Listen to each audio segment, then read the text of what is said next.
alegria estar com vocês. Meu nome é Wilbert, estou aqui junto com Roniele e o Wellington. Todos nós somos estudantes do primeiro ano de Filosofia e convido vocês a escutarem esse nosso podcast que vai tratar do livro A Identidade Cultural na Pós-Modernidade, 11ª edição, escrito por Stuart Hall. Então convido vocês a se atentarem, deixarem tudo o que estão fazendo para escutarem, porque é um momento de aprendizado e também de informação. Antes de nós começarmos, é importante nós sabermos um pouco sobre o autor, saber quem escreveu e o que ele pretendeu escrevendo esses pontos que nós vamos refletir. Então, Stuart Hall nasceu em 3 de fevereiro de 1932 em Kingston, na Jamaica. Ele é um teórico cultural que trabalhou no Reino Unido. Ele contribuiu com obras-chave para os estudos da cultura e dos meios de comunicação, assim como para o debate político também. Ele trabalhou na Universidade de Birmingham e tornou-se o personagem principal do Birmingham Center for Cultural Studies. Entre 1979 e 1997, Hall foi professor na Open University. Seu trabalho é centrado principalmente nas questões de hegemonia e de estudos culturais. Ele também concebe o uso da linguagem como determinado por uma moldura de poderes, instituições, política e economia. Essa visão apresenta as pessoas como produtores e consumidores de cultura ao mesmo tempo. Wilbert, segundo o autor, há 3 concepções de identidades. O caráter da mudança na modernidade tardia. O que está em jogo na questão das identidades? Então, para responder essa sua pergunta, a gente vai precisar voltar e pensar um pouco no século passado, quando a gente trata do século XX. Então nós tínhamos uma sociedade moderna, sólida, por conta das paisagens culturais de classe, gênero, sexualidade, etnia, raça, nacionalidade, traçados por essa mesma sociedade. Então fornecendo-nos igualmente sólidas localizações como um indivíduo social, e o indivíduo ele é formado por sua integralidade.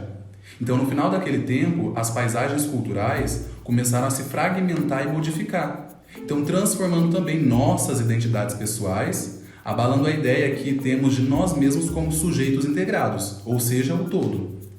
A essa perda de um sentido de si mesmo, nós podemos dizer estável, o autor vai denominar isso como deslocamento ou descentração do sujeito.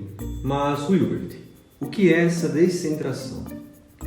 Essa é uma palavra importante, é importante essa pergunta, né? A descentração, quando nós falamos sobretudo da descentração dos indivíduos, tanto de seu lugar no mundo social e cultural quanto de si mesmo, ela constitui, podemos dizer, uma crise de identidade para o indivíduo.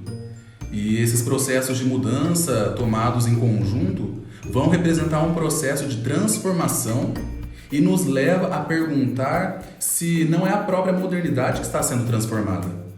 E respondendo à pergunta inicial, a sua pergunta inicial, Wellington, quando você fala de 3 concepções de identidade, nesse livro escrito por Stuart Hall, ele vai dividir em 3 pontos. Então, sendo o primeiro o sujeito do iluminismo, o segundo o sujeito sociológico e o terceiro o sujeito pós-moderno. Tratando desse primeiro ponto, sujeito do iluminismo, brevemente, baseado numa concepção de pessoa humana como um indivíduo totalmente centrado, unificado, de ação cujo centro ele consistia num núcleo interior que emergia desde o nascimento e ao longo de toda a sua vida, permanecendo totalmente o mesmo. Quando ele trata do sujeito sociológico, ele reflete a complexidade do mundo moderno e a consciência que esse núcleo moderno de que não era autônomo e autossuficiente, mas isso era formado na relação com outras pessoas, que é algo muito importante para ele. E o terceiro e último ponto, que é o sujeito pós-moderno, ele fala que a identidade torna-se uma celebração móvel. Ela é formada e transformada continuamente, sempre, em relação às formas pelas quais nós somos representados ou interpelados nos sistemas culturais ou que nos rodeiam. E ainda respondendo também a sua pergunta, quando você fala do caráter da mudança na modernidade tardia, e que é uma pergunta muito pertinente, nós vamos precisar falar da globalização. E a globalização é outro aspecto da questão da identidade, porque ela está relacionada ao caráter da mudança na modernidade. Percebam que a palavra mudança, modernidade, caráter vai aparecer várias vezes. Então, as sociedades modernas, elas são constituídas como? A sociedade moderna na qual nós vivemos. Então, é constituída por mudanças constantes, rápidas e permanentes. E isso a diferencia da sociedade tradicional. Nessa sociedade moderna na qual nós vivemos, né, não existe nenhum centro, nenhum princípio articulador ou organizador único e não se desenvolve de acordo com o desdobramento de uma única causa ou lei. Ela está, podemos dizer, constantemente sendo descentrada, saindo do centro, por forças que são fora de si mesmas. E essas transformações associadas à modernidade tardia, como diz Stuart, o escritor, ele vai dizer que libertaram o indivíduo de seus apoios estáveis nas tradições e nas estruturas. Então, antes, se acreditava que essas eram divinamente estabelecidas, não estavam, portanto, sujeitas a mudanças fundamentais. Então, à medida que as sociedades modernas se tornavam mais complexas, elas adquiriam uma força mais coletiva e social. É o meio no qual nós vivemos, a coletividade, o social, as mudanças rápidas. Então, o indivíduo ele passou a ser visto como mais localizado e definido no interior de grandes estruturas e formações sustentadoras da sociedade. E aí ele segue dizendo, concatenado com isso, ele segue para o segundo ponto que ele fala, né, sobre a morte do sujeito moderno e esse descentramento do sujeito. Ainda falando do descentramento, mas agora ele fala dessa morte do sujeito moderno. Então, o que aconteceu, a concepção do sujeito moderno na modernidade tardia, não foi simplesmente, nós podemos dizer, de uma degradação, mas o seu deslocamento. O deslocamento, a palavra já diz, né? Sair do lugar. Então, o descentramento final do sujeito cartesiano, ele diz, ocorreu por conta de 5 grandes avanços na descoberta inconsciente nas ciências humanas. Então, foram feitas descobertas e até hoje são feitas ainda descobertas. E ainda no futuro serão feitas mais descobertas porque o ser humano é esse que está em movimento, está em desenvolvimento.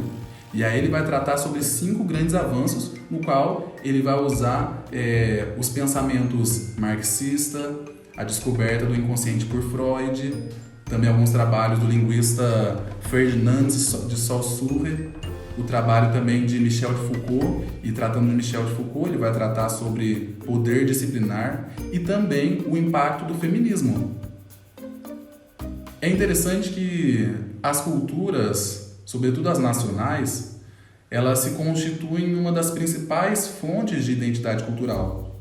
Então pensamos nesse tipo de cultura como se fosse parte de nossa natureza essencial. Porém, as identidades nacionais não são coisas com as quais nós nascemos, mas elas são formadas e transformadas no interior das representações. Então, ao invés de pensar as culturas nacionais como unificadas, ou seja, todas juntas, a gente deveria pensar como constituído um dispositivo discursivo que representa a diferença como unidade ou identidade. Então, elas são atravessadas por profundas divisões e diferenças internas, sendo unificadas apenas, prestem atenção, apenas através do exercício de diferentes formas de poder cultural. As identidades nacionais, elas não subordinam todas as outras formas de diferenças e não estão livres do jogo de poder, de divisões e contradições internas, de lealdades, de diferenças sobrepostas. Alguns teóricos culturais, eles vão argumentar que a tendência em direção a uma maior interdependência global está levando tudo ao colapso. O colapso de todas as identidades culturais fortes e está produzindo uma fragmentação de códigos culturais. Então, uma multiplicidade de estilos, uma ênfase no efêmero, no flutuante, no impermanente, na diferença e no pluralismo cultural. Então, quanto mais a vida social se torna mediada pelo mercado global de estilos, lugares, imagens, pelas viagens internacionais, pelas imagens da mídia, pelos sistemas de comunicação globalmente interligados. Então, tudo isso que nós estamos envolvidos, mas as identidades vão se tornar desvinculadas de tempos, de lugares, histórias e tradições específicas. Então, nós estamos envoltos e relacionados a tudo isso que nos cerca, que vai mexer na nossa identidade, no nosso ser, na nossa história, no nosso desenvolvimento. E no interior do discurso do consumismo global, as diferenças e as distinções culturais que até então definiam a identidade fica reduzida a uma espécie de língua franca internacional ou de moeda global. Então, em termos das quais todas as tradições específicas e todas as diferentes identidades podem ser traduzidas. Então, esse fenômeno ele é conhecido como homogeneização cultural. Grave essa palavra, homogeneização cultural. Esse fenômeno ele é conhecido assim. Ao lado da tendência em direção a essa homogeneização global, existe também uma fascinação com a diferença e com a mercantilização da etnia e da alteridade, né, que é do outro. Então existe, juntamente com o impacto global, um interesse novo pelo local, produzindo novas identificações globais e novas identificações locais. Então essa globalização ela está tendo efeitos em toda parte, incluindo o Ocidente e a periferia. A periferia também está vivendo esse efeito pluralizador. Embora a periferia ela está, podemos dizer, num ritmo mais lento, por conta da desigualdade. Então, a partir de tudo isso, né, nós falamos muita coisa sobre descentração, homogeneização. O que o livro especificamente e o autor ele quer tratar com essas coisas? Então, com uma linguagem ela sendo objetiva e esclarecedora, Stewart ele vai explorar algumas questões que trata sobre identidade cultural na modernidade tardia. Então ele vai apresentar uma afirmação de que as identidades modernas elas estão sendo descentradas, saindo do centro, transformando as identidades pessoais, abalando a ideia que nós temos de nós mesmos como sujeitos integrados, e ele vai promover essa situação uma crise de identidade. E a apresentação de um sujeito pós-moderno com uma identidade formada e transformada continuamente em relação às formas pelas quais são representados nos sistemas culturais que nos rodeiam. Vai mostrar a necessidade de adaptação do sujeito em uma sociedade que influi e é influenciada pela globalização, libertando-se de seus apoios estáveis nas tradições e nas estruturas. Como eu tinha usado a palavra deslocamento, ele diz, deslocando as identidades culturais nacionais, saindo do lugar. O autor, ele vai mostrar, ele quer apresentar o efeito contestador e deslocador da globalização nas identidades centradas e fechadas de uma cultura nacional. E esse efeito pluralizante, ele altera as identidades fixas, torna-as menos fixas, torna-as plurais, mais políticas, mais diversas. E é nesse movimento de deslocamento, como nós usamos essa palavra, que vai emergir a concepção de culturas híbridas. Então, entre a tradição e a tradução, podemos dizer, essas culturas híbridas, como um dos diversos tipos de identidades destes tempos de modernidade tardia, como nós tratamos. E nas palavras do autor, né? Eu uso até um trecho. Ele diz, a globalização não parece estar produzindo nem o triunfo do global, nem a persistência, em sua velha forma nacionalista do local. Os deslocamentos ou os desvios da globalização mostram-se, afinal, mais variados e mais contraditórios do que sugerem seus protagonistas ou seus oponentes. Isso especificamente está na página 97. Então, esse livro ele é, na verdade, um convite a um debate do movimento, que é o deslocamento produzido pela globalização nas identidades culturais na modernidade tardia, pós-modernidade. Nesse sentido, a concepção de descentramento do sujeito, como nós dissemos, Ganha sentido porque, diante desses intensos fluxos, podemos chamar assim, produzidos e introduzidos nas paisagens culturais, estas se fragmentam, pluralizam e com elas e a partir delas também o sujeito participa disso e passa por essas mudanças. Então vou chegando ao fim da minha fala e digo que o livro ele nos leva a rever as nossas formas culturais e nossa capacidade de interpretação do mundo pós-moderno. Então é um convite para a gente refletir e de fato olhar para a nossa realidade e tudo que nós vivemos e já presenciamos. A cultura é a construção de estruturas conceituais, mediante atividade de pessoas. Essa perspectiva requer um exame de olhar sobre como os mecanismos cognitivos acontecem na ontogenia e na história cultural. O que está acontecendo à identidade cultural na modernidade tardia? As culturas nacionais são uma forma distintivamente moderna. A lealdade e a identificação que numa era pré-moderna ou em uma sociedade mais tradicionais eram dadas a tribos, a povos, a religiões e a região. Foram transferidas gradualmente nas sociedades ocidentais à cultura nacional. E como que as identidades culturais nacionais elas estão sendo afetadas ou deslocadas pelo processo de globalização? Acredita que sem um sentimento de identificação nacional o sujeito moderno experimentaria um profundo sentimento de perda subjetiva e, como afirma o autor Gellner, a ideia de um homem sem uma nação parece impor uma tensão à imaginação moderna. Um homem deve ter uma nacionalidade, assim como deve ter um nariz, duas orelhas. Tudo isso parece óbvio, embora sido não seja verdade, mas que isso viesse parecer tão obviamente e verdadeiro é. De fato, um aspecto talvez o mais central do problema do nacionalismo. Ter uma nação não é inteiramente da humanidade, mas parece agora como tal. As identidades internacionais são coisas como as quais nós nascemos, mas são formadas e transformadas no interior da representação.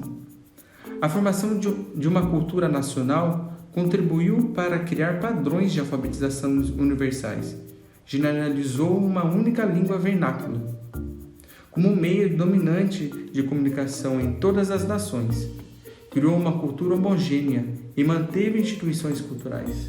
Então, uma cultura nacional é um discurso, é um modo de construir sentidos que influencia e organiza tanto as nossas ações quanto a concepção que temos de nós mesmos.